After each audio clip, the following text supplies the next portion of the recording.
Welcome back everyone. Today we're going to be looking at grass trees. There are two species that live around here. This is the larger one. I will show you later some of the flower spikes that they get on them. But there are two food uses for this plant. One is the seeds from the flower spike, and the second one is, if you have an axe, you can chop into the centre of the plant. It does kill the plant, so I've never done it. And apparently there is a small sort of walnut to fist size edible part inside the head of the plant. Now these are a well-known part of the Australian bush. They're much loved plants, very, very slow growing and very ancient plants. Usually after a fire you get these thick, all this gets burnt off and you're just left with a black trunk like this. And often after a fire, a few weeks after a fire, the trunk, if it's damaged, will start oozing a resin, a very hard glass-like resin, which can be used as a glue when it's melted.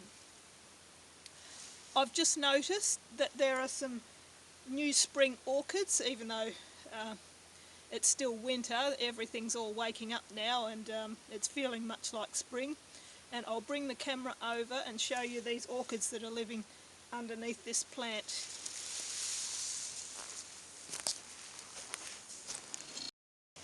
Okay, let's have a closer look at these orchids. These surprise me because they're not usually the first ones out in spring. But let's see if you can see them. Here they are. Australia has a huge range of terrestrial orchids,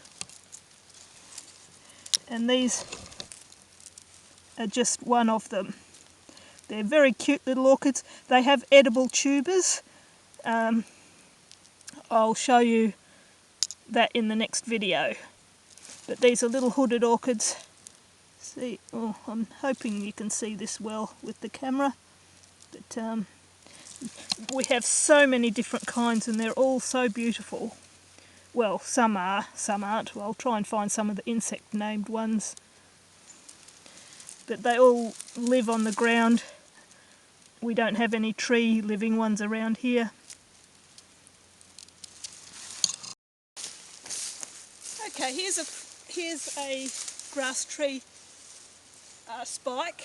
This one's all been eaten out by termites, so there's no seed in it. But I'll try to show you, there's a couple of new ones here. I'll show you some new ones coming out and also some seeds that you can collect and eat. They're quite easy to collect. You can see the spikes grow very tall, and when you've got an old plant that's 3 metres tall plus a spike, they're pretty impressive plants. The plants also are used for other things, like these dry spikes can be used for making wood fire, let's see, what's the word, for making fire. They're not really strong enough for things that need a lot of strength, but they're still useful for some other things. Let's take the camera over here where there's a spike coming out of this young plant.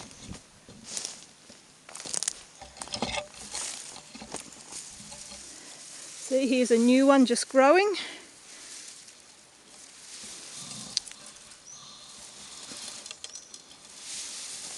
And here's another old spike that might have some seeds on it, it looks like. Sorry, I'm trying to get the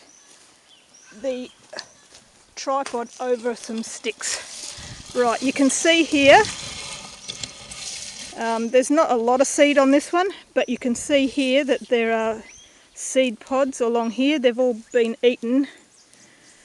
But if you want to collect seeds from these before they've opened up or been eaten by insects, you can cut off the spike, as long as the seed pods are mature, lie them near a fire and just let them open up and drop their seeds. Or if you were really industrious, you could just pick them out one by one. See, they're quite sharp, but there's a lot on the spike.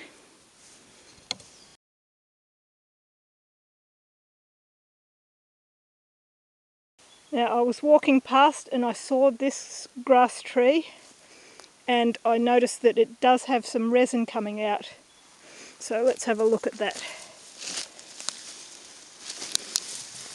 Now, this obviously had resin coming out during the fire because it's all blackened, but the resin is red or orange, and it's very hard and looks like glass. And you have, when it's melted, you can use it like glue and it hardens back up again. Aboriginal people used to use it for attaching sort of spear points onto spears and axe heads and things like that.